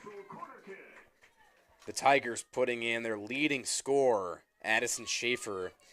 Deerfield putting in freshman Allie Tremaine. Tremaine had 2 shots versus Antioch last Tuesday. Olivia Merrick and Sam Block able to get the deflection, force the deflection over there. Solid defense from the two of them, but there's a big corner kick from the Tigers, and they're going to elect to just kind of pass it. Good job by the Warrior defense once again. That's Sophia Petit. And let's look at this again. An interesting corner kick. Instead of really going for a good kick, they laid it up for a good pass. But Deerfield coming in with that stellar defense. Well, I think they wanted to catch the Warriors kind of off guard. Nobody was really expecting that kind of play, and judging based off how many Warrior defenders were in the zone there, it's good play by Olivia Merrick, but just not quick enough to keep that from going out of bounds, so the ball will stay in the Tiger possession. Deerfield continuing this good defense, but one of these times, it's going to take one shot for the Tigers to get on the board, and they keep the ball in their offensive possession. Deerfield can't hold on forever with this defensive game. The Tigers have had some really strong-looking shot attempts. Aubrey Putz holding it down in net for Deerfield. 5 saves for the sophomore who just got called up from JV last month. You know, I will say we've seen a lot of great defense here today, but that's got to be the best defensive possession for the Warriors so far. The corner kick, they get the pressure defense right in front. Then they get the almost clear, but then it goes out of bounds and you get the extra throw in. That's allowing Crystal Lake Central to kind of get another attack in there. So that's 3 different times that the Tigers almost scored, but the Warriors just kind of staying with it, not allowing any opportunities.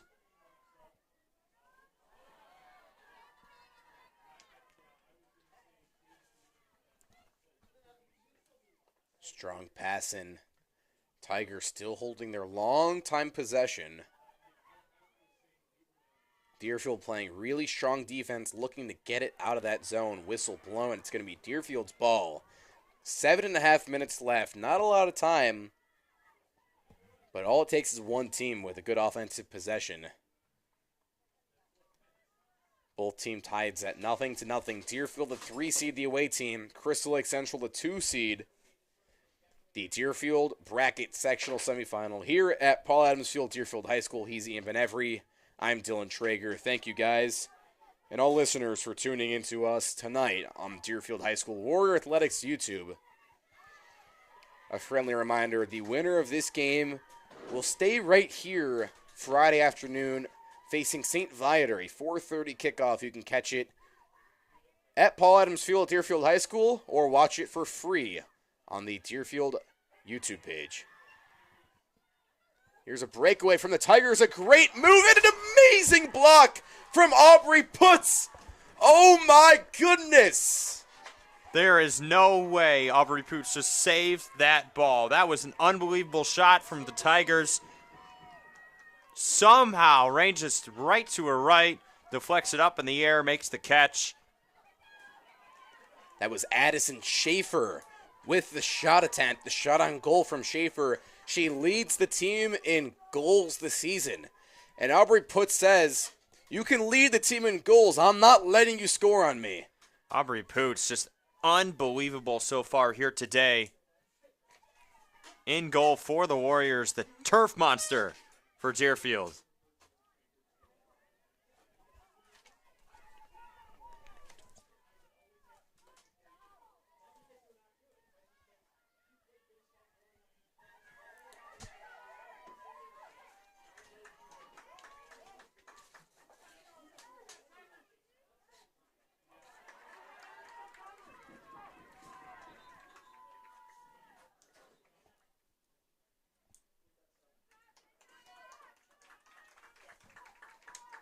Crystal Lake Central substitution.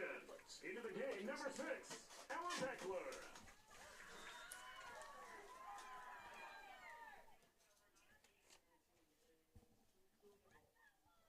Little over 5 minutes on the clock. It's been a very silent offensive night from Deerfield. Just one shot on goal. The Tigers with what could be another opportunity.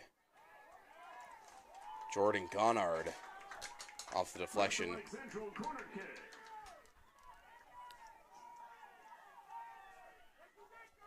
Taking the corner, number 6, Ella Beckler.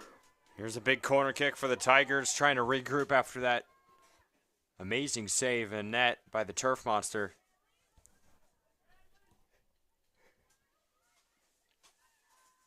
Another pass action for the Tigers. Perfectly read by the Warriors. And here comes Deerfield. And that is an incredible takeaway from Leah Cohen, as this is almost the fastest I've seen a Deerfield player dart across the field in game, hustling down. Dylan, have you ever seen a Deerfield athlete in any sport run that fast, coast to coast? Like butter on toast. This Deerfield team is gaining momentum quickly. The Putz impressive saving goal. Now it's Leah Cohen on the steal and going from end zone to end zone. Fast as the flash, little over 3.5 minutes on the clock. It's going to be a goal kick for Crystal Lake Central. This game keeps on building up and building up. This has got to be one of the best games the IHSA girls soccer tournament has seen this season. Dylan today has shown us some unbelievable soccer in both games we've seen. That's a dangerous play.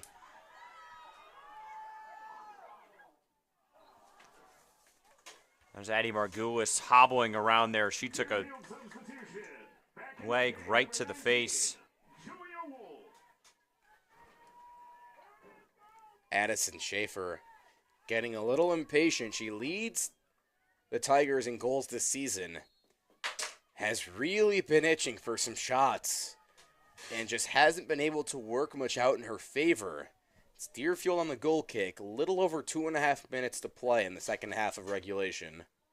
The IHSA Class 2A Deerfield Sectional Semifinal at Deerfield High School.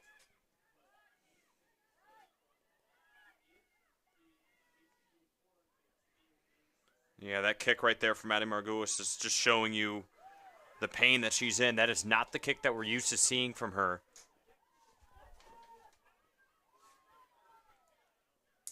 This will be interesting.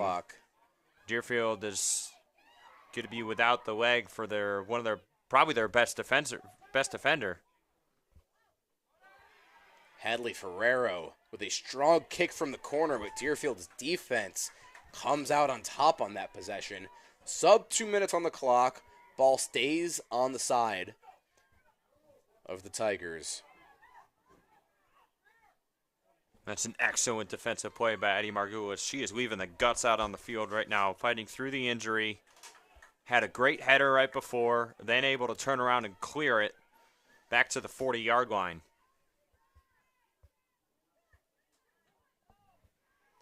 And at this point, Ian, you can just see Deerfield, their whole team on defense. Well, they might not be looking for a shot attempt in this half. They just need to keep it out of the hands of the Tigers.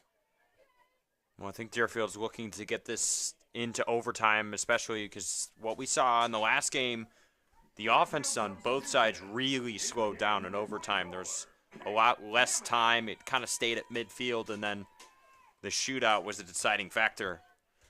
So I think Deerfield's ideal situation here, if they can force this into overtime, then you could possibly just kind of regroup, get another game plan. And I think the best situation for Deerfield is to force this into a shootout. If the Tigers really want to take this one, I think the best way is to end it now.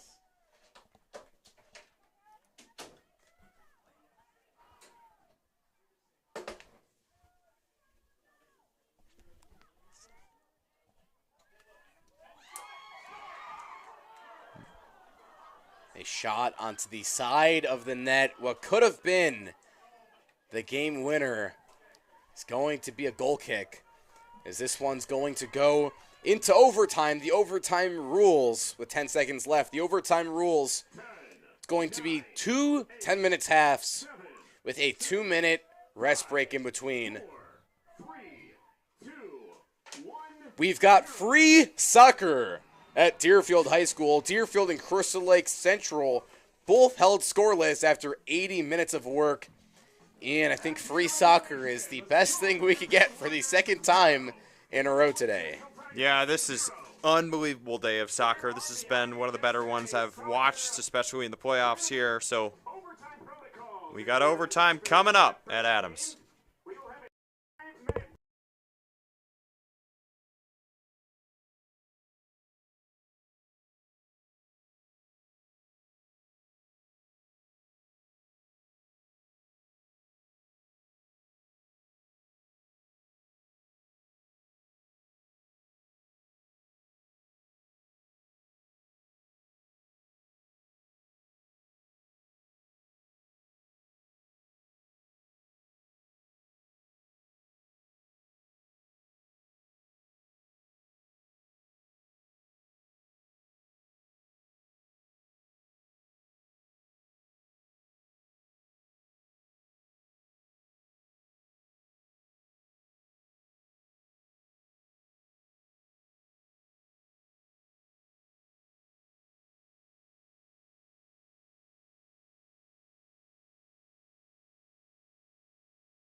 For the second time today, we've got free soccer for the sectional semifinals. Deerfield and Crystal Lake Central being shut out on both sides, going to overtime.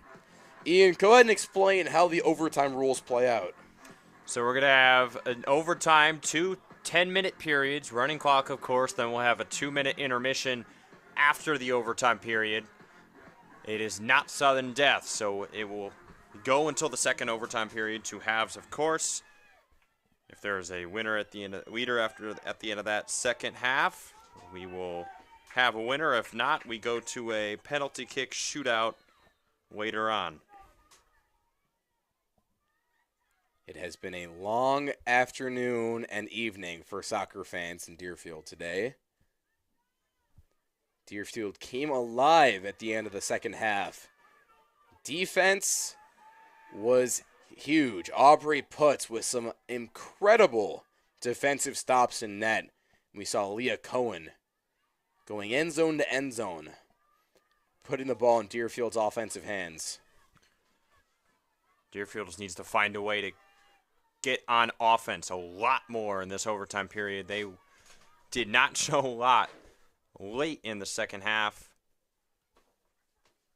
They're lucky to still be in this game with the amount of offensive pressure that the Tigers have put on them. Now, the thing is, offense can be classified as, Deerfield getting shots or just keeping the ball in their own possession. I think either would be very useful for the Warriors. As if you're Deerfield and you have a throw-in right here, this is exactly what you want to start off. I think the biggest thing for either team here is to get on the board early and try to command that and control that lead for the rest of the overtime duration.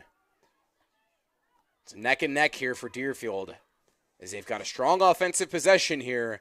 Shot attempt saved with ease from Riley Smith.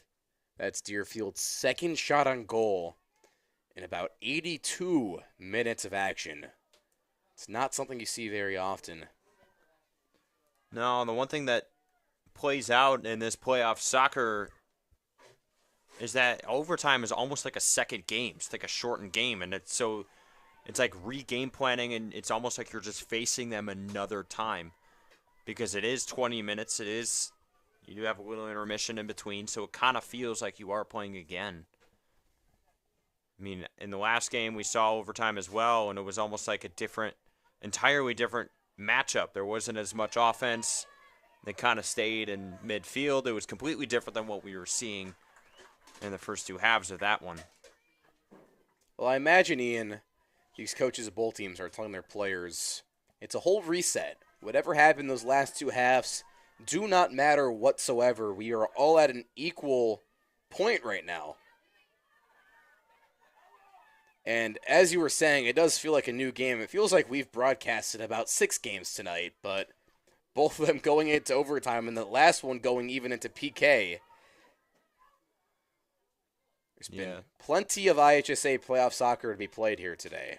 It's been back-to-back thrillers at Adams Field. It's been a pleasure to be a part of it. Even greater pleasure to watch it, sitting along the great Dylan Traeger. Another field goal attempt. I think that one was wide, so. That could have been 6 points. It could have been 6 points. Working towards a touchdown. Schaefer still is the only one on the field to have a field goal today. That is Crystal Lake Central's 16th attempt compared to Deerfield's 5. Crystal Lake Central, 6 of those have counted as shots on goal. 6 of their 16 attempts, whereas Deerfield, just 2 shots on goal from 5 attempts.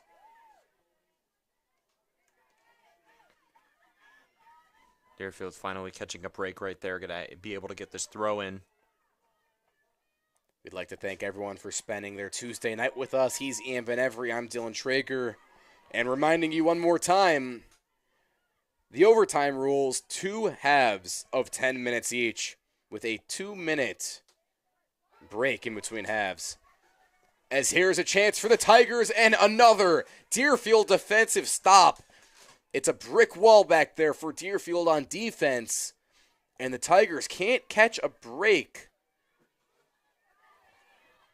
Deerfield looking to kick it out.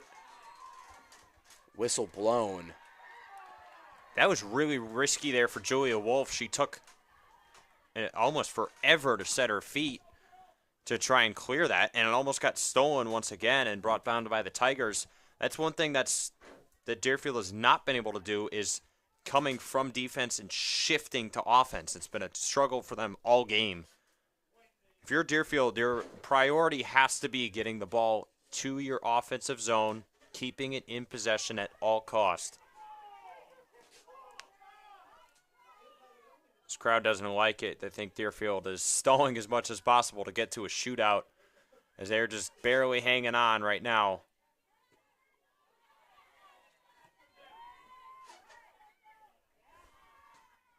It's been a very vocal crowd, as you just mentioned.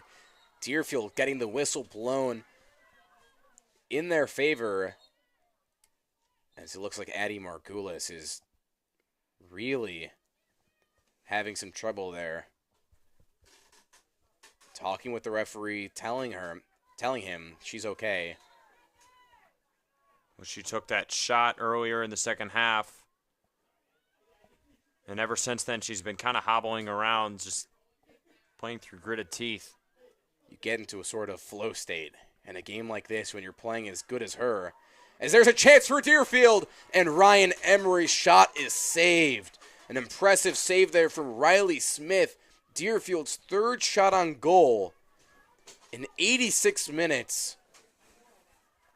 Right there we saw the young star for Deerfield and the veteran star for Deerfield on full display.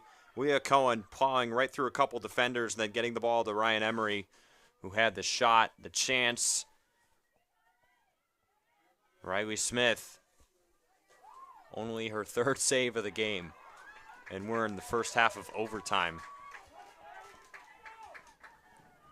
You hear how loud these fans are. A lot of these fans on their feet. 3.5 minutes left in the first half. Anyone's game between Deerfield and Crystal Lake Central. A mouth-dropping shutout through 87 minutes. As a strong kick down the field. Ryan Emery hustling. Emery, can't she get to it? No, it goes to the right on her deflection. Emery's second chance at nearly putting Deerfield on the board. And you can really see Deerfield just doing what they can to kick the ball down the field. As you said, looking to get to that PK shootout and rely on their veterans. Schaefer right over to the right. Schaefer's been getting the ball on every offensive possession. The leading scorer for the Tigers and just hasn't gotten it done yet. That's their 16th shot attempt of the game. Schaefer came right down and tried to get a crossing pass over to the right side and just out of the reach for the Tigers. So Deerfield survives another scoring chance by Crystal Lake Central.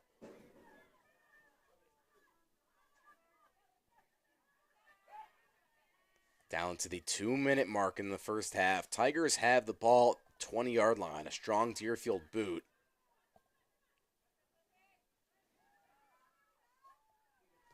It's been mostly Ryan Emery and Leah Cohen doing the offensive work for Deerfield. Deerfield with just 6 attempts on the game. 3 of those are shots on goal. Both teams looking to break the shutout in the final minute and a half of the first half of OT.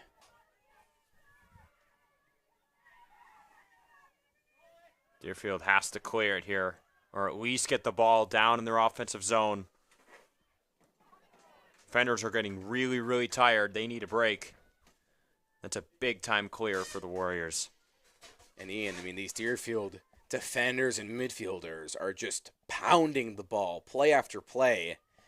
And you got to really credit these midfielders and defenders for keeping Deerfield as much in this game as they're in.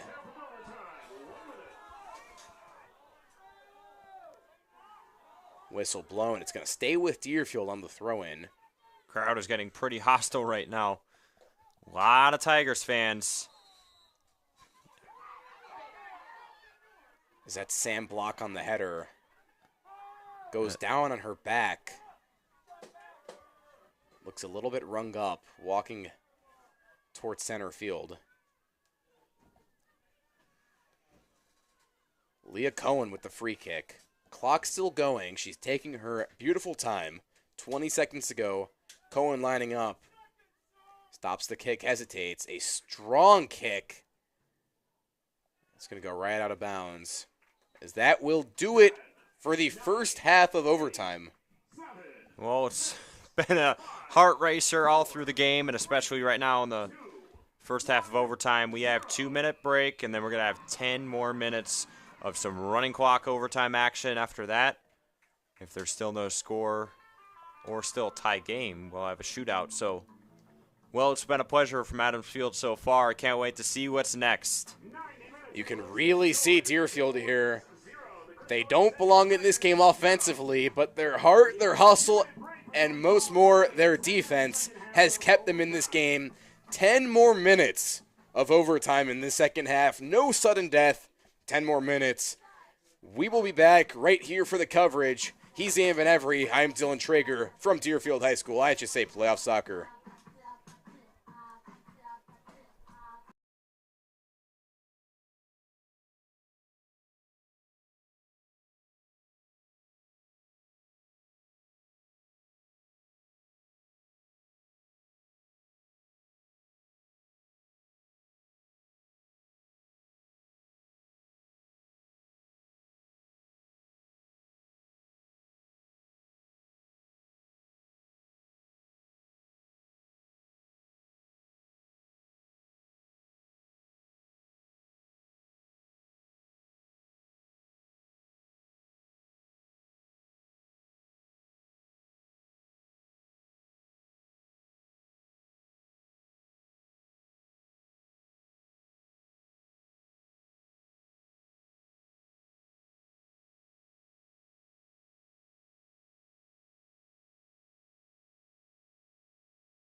The second half of overtime soccer from Deerfield High School.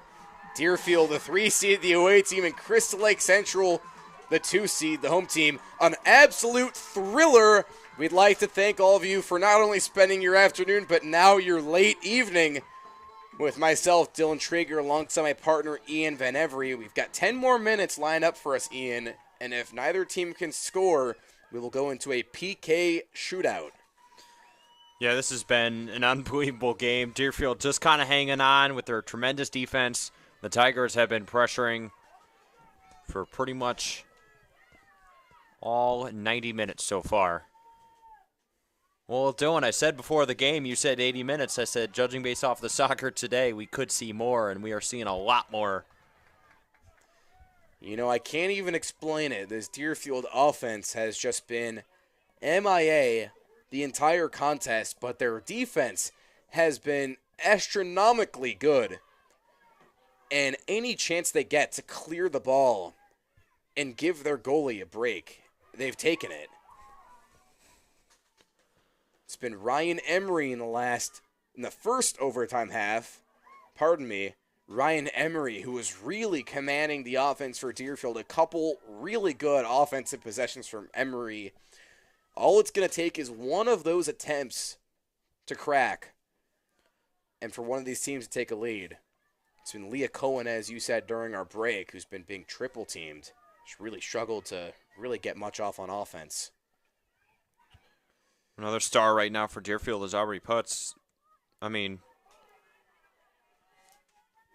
just outstanding in goal right now and able to hustle over the ball, not allowing any rebounds, taking it away before any scoring chances are like in front of the goal are present.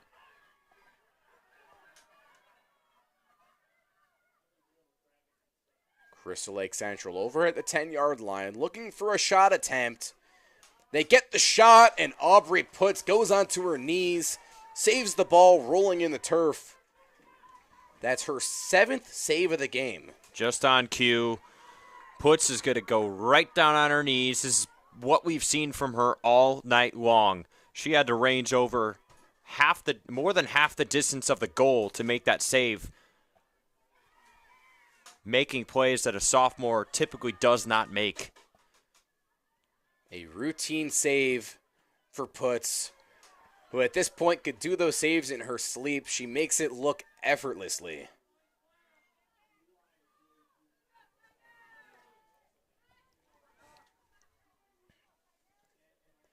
And we've seen Deerfield really taking their time at any chance they can get.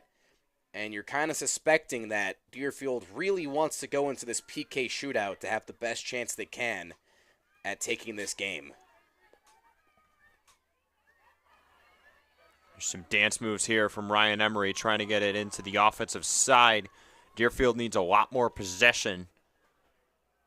Ryan Emery has been the only option right now for the Warrior offense because like we said, talked about in the break, Leah Cohen is just getting double and triple teamed.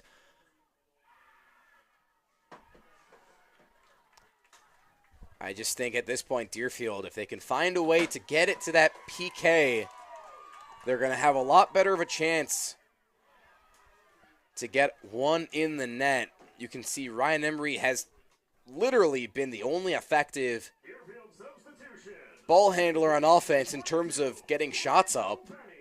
Leah Cohen's been being covered. Rachel Benny's now checking in for Deerfield. She definitely provides that little bench spark. 3rd in the team in shots and goals. But even with that, you can really see Deerfield hasn't had the opportunity for many shot attempts at all. Only 7 this game. Yeah, Benny having one of those few shot attempts. She actually had the first one of the game for Deerfield, which didn't come until about 20 minutes remaining in the second half.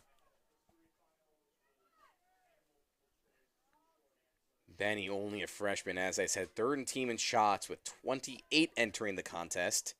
Should be 29 now. 3rd in team in goals and 6. Only a freshman. Generally comes off the bench for this Deerfield team, but one of the first to check into a game around that 20-minute mark in the first half usually. One of the stronger offensive players in this Warrior crew.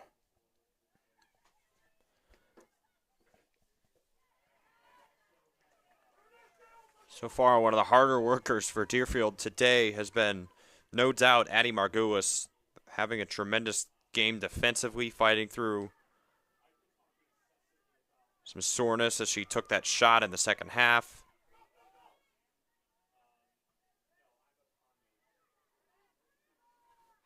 The Tigers just continue to keep applying the pressure, hoping that at some point they finally can break through.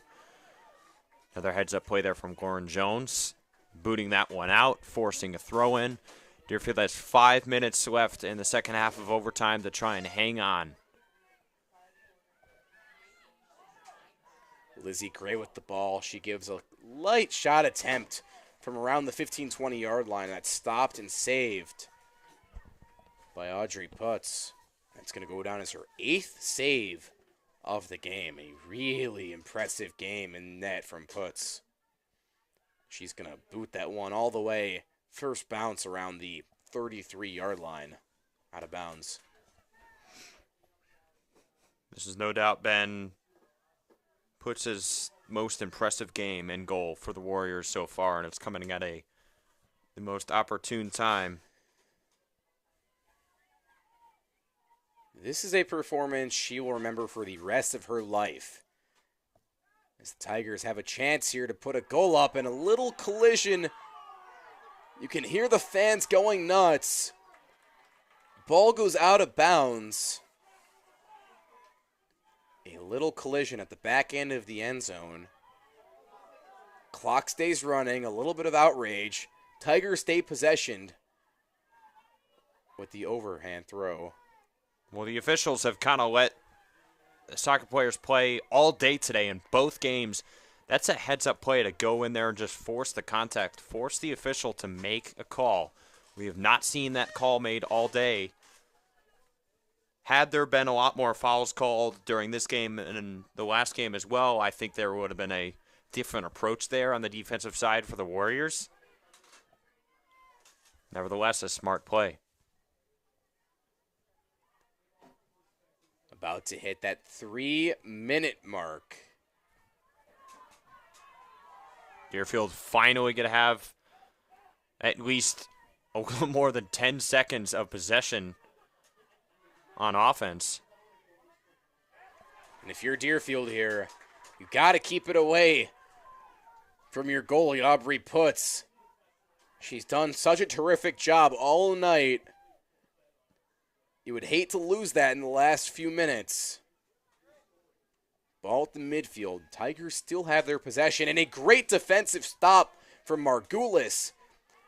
20-yard kick there from Margulis as Deerfield's defense won't stop going.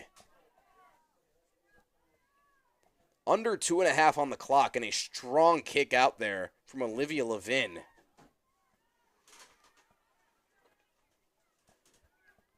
Deerfield is just refusing to let the ball cross the 30-yard line here. Pulling a book out to remember the Titans. Don't let that ball cross the line of scrimmage. Ian, if I had a nickel for every time a game today went to overtime, I would have 2 nickels. It's not a lot, but it's weird it happened twice.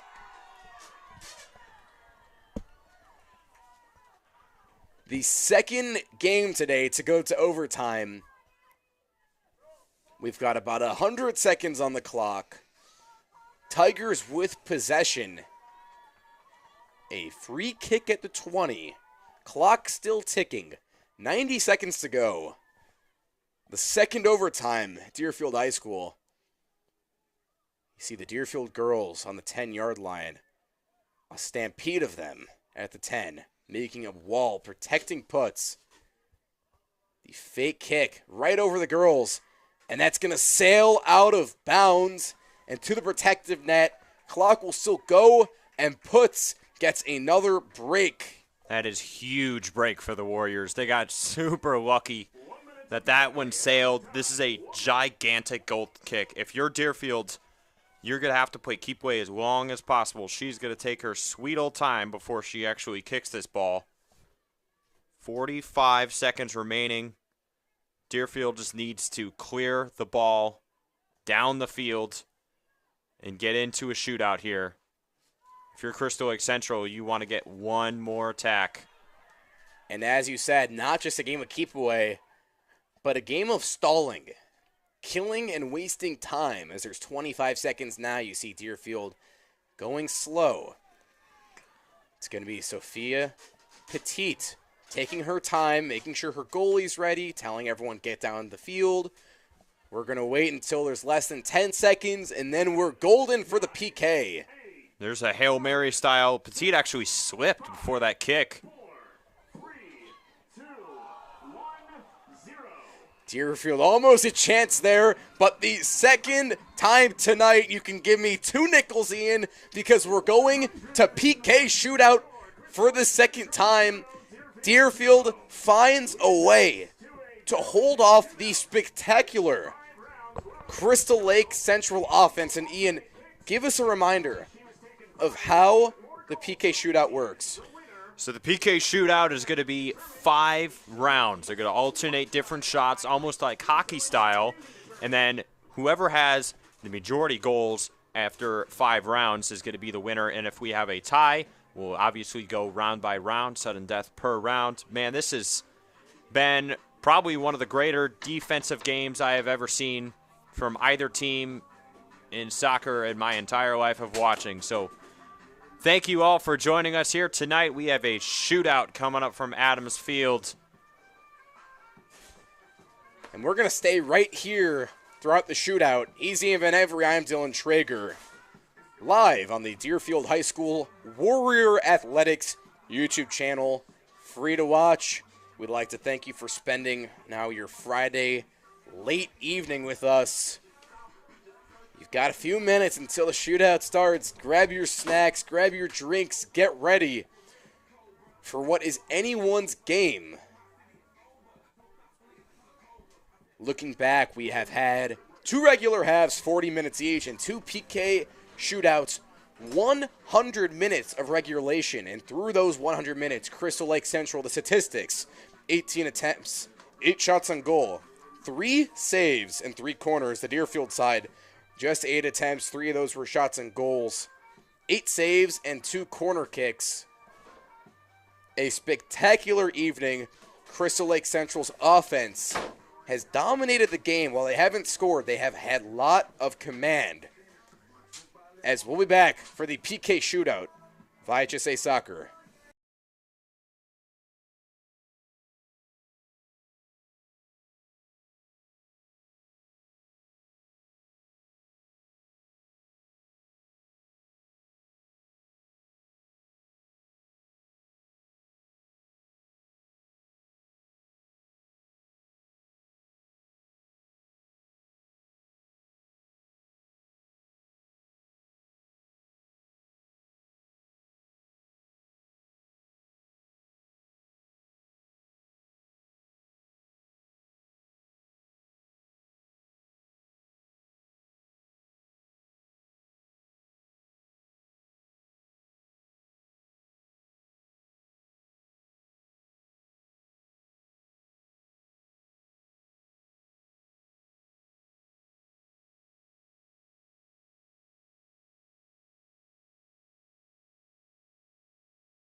The PK shootout from Deerfield High School. We have 100 minutes of shutout soccer. The 3 seed Deerfield, the 2 seed Crystal Lake Central. Riley Smith of Crystal Lake Central heads to the goal. Deerfield will start off with the first shot. I don't know if it's even worth saying that Riley Smith is cold right now because she hasn't got a whole lot of action today. This Deerfield Warrior offense has almost been non-existent. There has not been a lot of shots. She's only had to have 3 saves so far today. So we're going to see if we can get something going. It's going to be Ryan Emery with the first shot for Deerfield. Second in the team with goals this season. 14 goals on the season. Can she get another one? Ryan Emery. It's good! Ryan Emery gets it to go! Deerfield up 1-0 on the PK. That was a perfect shot to start it off. Ryan Emery just getting it right in on the right side, top shelf. Is it crazy to think that we haven't seen a ball go in the net since that shootout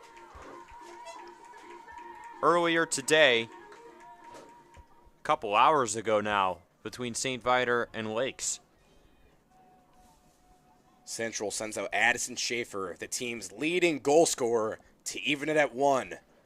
The best offensive player on this team with a chance to even it up at 1. Schaefer goes back, lines up, the kick. Good! Right off the back corner. Schaefer evens it up at 1 apiece. This is definitely going to be a tough challenge for Putz because she is fast, speedy, but isn't the biggest goaltender. So even though she's had a red-hot game, this game plan for the Central Tigers is going to try and just get it as far away from her as possible. They're going to hug the post, and that's exactly what Schaefer did right there. Leah Cohen, second out for Deerfield, leads the team in goals, 23 on the season. Cohen's kick is blocked. The save, Riley Smith puts her hands out, rejects it. This stadium is going crazy right now. These fans are just on their feet. A huge save for Riley Smith. And now Izzy Gray is going to have the next shot attempt for the Tigers. The Tigers going with the veteran leader, the senior, Lizzie Gray, looking to take the first lead of the PK. The shot, a weak one, over the head of Putz.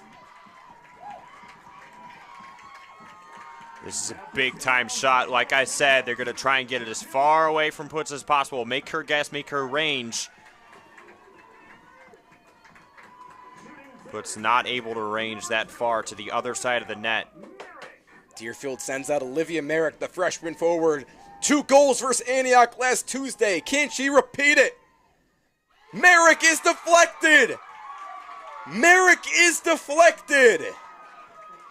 Riley Smith, an all-star showing in this shootout, forcing Deerfield to both stop and score now.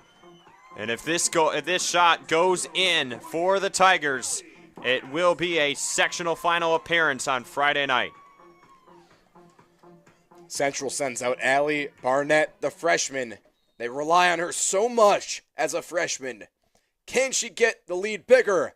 A weak kick is in! Allie Barnett! One more in the goal.